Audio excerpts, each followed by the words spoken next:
E você é o mesmo caso que eu falei aqui, passou batido, ninguém me falou nada, porque nós não estamos te esperando, estamos esperando o outro camarada que tem disso. A Né? Receita tem investido muito em tecnologia, né? E isso ajuda demais, assim. Então, faz a gente ser pioneiro, assim, de longe, assim. O Brasil fica nessa parte de controle aduaneiro muito na frente de vários países aí desenvolvidos. O Brasil está muito bem posicionado. Maneiro demais. Bom saber. Mas assim, por que tu foi estudar os caras que entram aqui com droga? Tem um tempinho, né? Tem um tempinho. Cara, a gente trabalhando em bagagem, isso aí a gente tá falando de 2010, 2008, por aí, tá? Acontecia, você viu um cara, tava lá e a gente não tinha tecnologia, então você ficava focado ali, quem tá passando, você via um comportamento, aí tinha muito de ler o comportamento, né, da entrevista, da abordagem, de você ficar ali visualizando, falava, esse cara tem alguma coisa errada. E aí você jogava e acontecia, né? Passava no raio-x, pô, é droga. E tinha colega que se assustava, falava, nossa, pelo amor de Deus, é droga e tal, não sei o quê. E aí foi passando o tempo, a gente viu que o volume era realmente grande, importante de droga, entrando no país, né? Porque sem querer ser o advogado do diabo, mas assim, a cocaína que tá saindo, né? Tá saindo porque a organização criminosa tá fora do país lá, o consumidor tá lá, ela tá passando, né? Então não é o meu jovem aqui que tá consumindo. Essa cocaína classe A que a gente aprende na saída do aeroporto lá. Ao contrário, a droga sintética que tá chegando, eu tenho um mercado consumidor jovem, crescente, interessado em novidade, né? E é a nossa garotada aqui que tá consumindo. Então, poxa, isso gerou uma situação à medida que não é possível. O cara tá usando aqui o nosso aeroporto, passando droga na nossa cara e tá entrando. Entendi. E aí, vamos estudar quem são os caras, como é que funciona. E aí a gente começou a desenvolver, né? O Demarco era o chefe de equipe lá naquele momento. E eu falei, cara, tô estudando, vamos estudar, me dá 2 colegas aí nesse horário, nesses voos, pra gente ver se a gente desenvolve um perfil, uma técnica, né? Não tinha sistema. Era meio, nessa época aí, quando pegava um cara com droga, era sem querer? Era meio assim no feeling? Sem querer no é um feeling, termo né? muito forte, mas não era algo tão direcionado igual é hoje. A gente Não começou a observar que menos aumentou ciência. muito. A Sim, começou palavra observar. é tirocínio, né? Tirocínio. Tirocínio. É você... Tá. e tal. Entendeu? E aí o Brasil começou a ser uma rota importante. E aí, bom, tem questões comerciais desse mundo, você pensa na Colômbia, direto para os Estados Unidos, começa a ter essa decadência, os cartéis mexicanos aumentam muito, e aí os cartéis aqui da América do Sul começam também a explorar o mercado europeu e asiático, e aí o Brasil é uma perna importante. Então você tinha muito esse movimento para cá, para a América do Norte, você começa a vir para cá. E aí começou a aparecer muito para a gente. E a gente começou a observar que seria interessante estudar isso, Aí aprofundar. faz o quê? Troca ideia com os caras. Tá acontecendo isso, precisamos de um time. É assim que funciona? Na verdade, foi exatamente do jeito que o Anderson falou. Ele veio conversar comigo, falou, cara, vamos montar alguma coisa, estou estudando algumas coisas, beleza.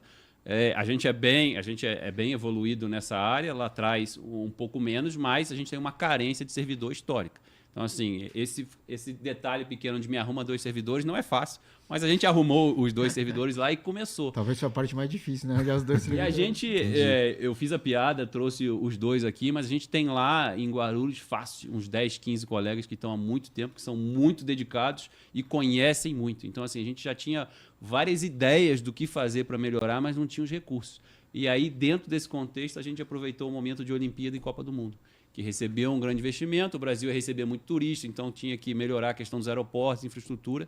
A gente conseguiu o recurso para desenvolver os sistemas.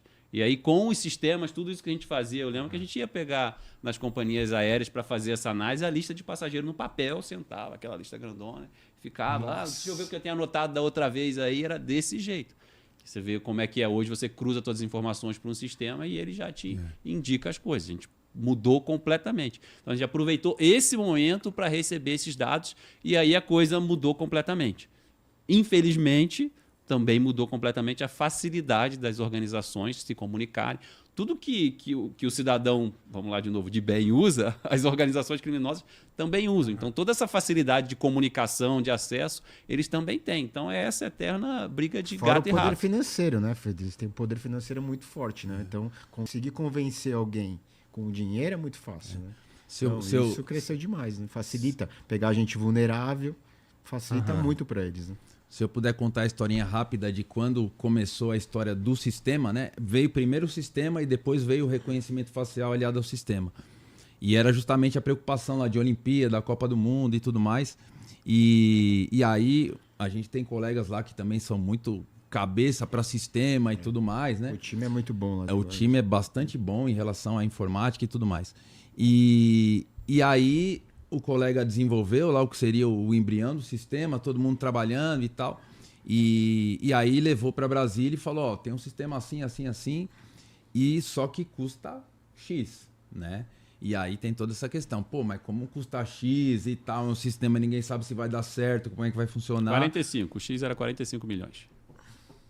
Tá. Uma grana. Enfim, segue. E aí os caras, nossa, quem são esses caras que recebem a notícia dessa grana aí? É o pessoal da parte de orçamento da Receita Federal, Tá bom, que tá divide o orçamento, falou 45. Nossa, meu irmão, cara. E Pô, aí, é Demarco, conseguimos o seguinte, o cara falou, ó, testa. Pega essa parte aqui e testa. Se der certo, beleza. Se não, e aí tá bom. E aí começamos Aí uma a fazer. parte deu pra implementar em alguns Isso, lugares, é isso? A gente começou a desenvolver, eles não tinham 45, falaram, a gente tem 12.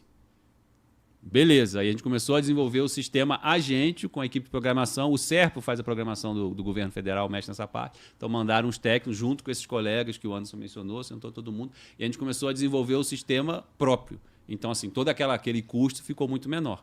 O que a gente pagou mesmo, foi o reconhecimento facial, que isso é 2015, era muito inicial. Quando vieram conversar comigo sobre isso, esses colegas, chefe, o que você acha de botar? Eu achei que fosse coisa de filme, nem achei que existe. Ah, já existe? Não, existe, tem 2, 3 empresas aí que fazem e impressionante. Porque assim, beleza, você consegue identificar, vamos pegar um exemplo, por hora nos horários de pico em Guarulhos, 3 mil passageiros. Você quer identificar 5 ali de maior risco. Beleza, você já identificou no sistema quem são os 5. Como é que você acha 5 em 3 mil? Porque se você para todo mundo e pega o passaporte, toda aquela ideia de não atrapalhar o fluxo, a viagem, da celeridade que o Anderson falou, vai tudo por água abaixo. Então a gente estava com esse dilema. Como é que a gente resolve? A gente aumenta o controle sem prejudicar a viagem. Vamos voltar para o cidadão de bem lá. Então esse é sempre o nosso intuito. E aí tiveram comentário dessa questão, a gente foi conhecer e é impressionante como funciona bem. Então assim, isso foi um divisor de águas que a gente consegue identificar na fila sem causar transtorno quem é o passageiro que interessa. E de novo, eu falo do viajante de bem, mas não existe o viajante mal na seleção. Entendi. Existe o que existe alguma inconsistência e eu posso não saber de informações suficientes para fazer aquele julgamento. Então, quando você é abordado, parado, entrevistado, eu só estou te perguntando mais informações para que eu possa fazer um julgamento correto sobre você. Fique em paz, o cara só quer saber. Exato. Algumas vezes você não tem essas informações porque seu intuito não era o melhor possível. Mas tantas outras você tem e a fiscalização acaba em 5, 10 minutos. Nem isso, né? Às vezes 2 perguntinhas você resolve o problema, né? Mas enfim, só para não perder o fio da meada da historinha, né?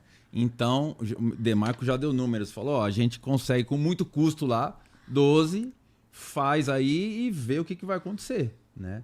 E aí eu lembro muito bem que a gente começou e falou, ó, hoje nós vamos testar, hoje começa a funcionar. E funcionou no primeiro dia, não aconteceu nada, no segundo dia não aconteceu nada. Chegou no terceiro dia, o sistema conseguiu selecionar um passageiro vindo de Dubai, né? E diferente lá pelo sistema e tal. Quando chegou o passageiro, era um senhor na cadeira de roda e a mulher, a esposa dele, trazendo esse senhor na cadeira de roda. Aí o colega já falou, aí, tá vendo? Que merda de sistema. Olha quem tá selecionando aí, né? Dinheiro jogado fora. Aí passa a mala no raio-x, o que tem? Tem nada, tem chinelo, tem roupa, tal, não sei o quê. Aí o senhorzinho meio esquisito falou, vamos dar uma olhada. E aí era o cara das joias e diamantes, né? E aí essa não quer, ó, essa apreensão já pagou o sistema. não foi bem pagou o sistema, mas foi coisa de 3,5 milhas. Entendi, certo? cara. Aí no terceiro dia. E os caras receberam notícia bem, né? Aí nós voltamos lá e falou, ó, terceiro dia, você me deu 12. No terceiro dia eu tô te devolvendo 3,5. Aí Aí o cara falou, quanto mais você precisa pra melhorar isso aí, Aham. né? No terceiro dia. E era o cara que vendia... Foda. Tem esses leilões na madrugada, lembra? Na madrugada na televisão você Acho que ficava ainda passando tem, né? lá e Ainda ficava tem. passando, aparecia uma mão com um anel e tal. Não tô dizendo que todos são ilegais, Aham. né? O pessoal costuma trabalhar certinho. Mas aquele era um ilegal e o cara trazia lá joia, diamante de Dubai e tal e caiu, né? Eu tinha esquecido desse detalhe, é engraçado essas mudanças. No começo era bem difícil convencer os demais colegas a utilizar o sistema, porque tem sempre aquela, não, e aí erra um, tá vendo? Esse negócio não serve pra nada, isso, aquele outro, tem aquela transição, é sempre difícil, né? Porque não É é verdade, a tinha fórmula esquecido. mágica da paz, né? É Aham. uma ferramenta a mais que te ajuda. Mas continua tendo o tirocínio, de você estar passando ali, você fala, vem cá, vamos conversar. Seu passaporte, pra onde você vai, quem é você, e caixão. É legal colocar isso também. Existe essa parte também de você estar passando ali, eu te achar estranho na hora. Tu é o bom cara nisso? ali. Tu é bom nisso? Ah, a gente tá ali o tempo inteiro, né? Bate o olho, olhou de lado, o olho baixou a cabeça. E- foi mas assim, movimento estranho, você para, né? Ontem a gente tava numa reunião e aí Fala depois... Isso, o pessoal vai achando que é isso, vai passar todo mundo reto. assim. Confiante, todo mundo Fica, confiante. Pá. Fazendo Mas, essas- ontem eu tava com um colega da Polícia Federal, a gente tava lá em Brasília e tudo mais, né? E aí depois acabou a reunião, a gente foi ali comer alguma coisa. E aí começamos a tratar desse assunto, né? Do tirocínio e tal, tudo mais. E eu lembrei da história. E eu falei, cara, meu trabalho qualquer um faria, né? E vou te explicar por quê. A gente tava, inclusive, gravando lá com o aeroporto era restrito e tal. E tudo funcionando. O sistema, selecionamos e tal, vamos pro voo. Falou, esse cara aqui era um russo. Falou, o russo vai chegar, a gente vai ver, vai abrir. Isso, cara gravando aqui e tal, não sei o quê. E aí tô eu e o colega ali esperando chegar o russo, né? A fila chegando, o pessoal passando. E aí a gente bem tranquilo aqui, aí vem passando uma moça. Aí ela olha pra mim, olha pro lado e fala, moça, vem cá. Novinha, assim, 19, 20 anos, de gorrinho e uma pastinha de notebook, né? Essas de couro, né? Aí eu falei, você tá indo pra onde? Era um voo que tava saindo. Em Pra russo? Foi em russo? Não, a mocinha brasileira, antes que chegasse o russo. Era um né? voo que tava saindo? Saindo, Tá. saindo. Você tá indo pra onde? Ah, eu tô indo pra Maldivas. Maldivas? Legal. Quanto tempo você vai e tal? No que você trabalha? Ela falou, eu sou empresária. Falei, tá bom, empresária. Mas o ramo de quê? Ela falou, eu tenho uma máquina de frango. Você lembra disso ou não? Eu tenho uma máquina de frango. Eu falei, cara, uma máquina de... essas de padaria e tal. Eu falei, pô, o negócio deve girar, é pra Maldivas e tal, não sei o quê, né? Aí você faz o link, você fala, poxa, ela tá indo pra Maldivas, de touca, de frio, não dá. E a pastinha de Maldivas, você não vai trabalhar em Maldivas, né? E ainda mais uma jovem com a pastinha É verdade. executivo de No notebook. caso dela, o ramo de negócio dela, né? De vender É. frango e tal. Tá errado, entendeu? Então qualquer um que visse ali a situação, fala, cara, não bate, né? Aí falou, ó, pode abrir a pastinha. Aí tirou, não tem nada na pastinha. Aí na costura a gente rasgou e tava lá o flagrante bonito, né? Aí o cara fala, pô, vocês têm meio Chico Xavier, assim, você olha e acha. Não, é só você raciocinar e ligar as peças que Já tá fazendo acha. isso há mó tempão também, Ah, né? então. Não, mas é que tem esse olhar de, né? Você tá ali há um tempo já também. Sim, né? Por mas exemplo, não a faz o maldade link, de né? pegar na costura ali, cara, é uma maldade que precisa de uma certa experiência. Sim.